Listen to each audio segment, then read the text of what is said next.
आणि यानंतर आपण राज्याच्या विविध जिल्ह्यांमध्ये नेमकं काय घडतंय त्या जिल्ह्याच्या बातम्या बघणार आहोत। सुरुवात नागपूरपासून करूया।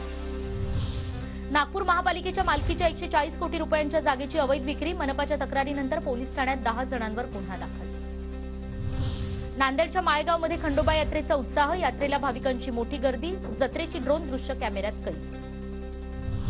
सोलापूर ग्रामदैवत सिद्धरामेश्वराच्या यात्रेचा आज पहिला दिवस, तैलाभिषेक सोहळ्यानं यात्रेला सुरुवात, भक्तांमध्ये मोठा उत्साह। रत्नागिरीच्या गुहागर तालुक्यातील सुपारी बागांवर रोगाचा प्रादुर्भाव, अवकाळी पाऊस, वातावरण बदलाचा सुपारी झाडांवर परिणाम, उत्पादन घटण्याची शक्यता, बागायतदार चिंतेत।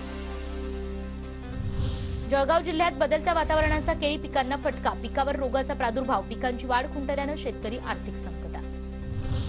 वाशिम जिल्ह्यात तुरीच्या दरवाढीनंतर आता सोयाबीनच्या दरातही वाढ, सोयाबीनला 4600 रुपये प्रति क्विंटल दर, शेतकऱ्यांना दिलासा।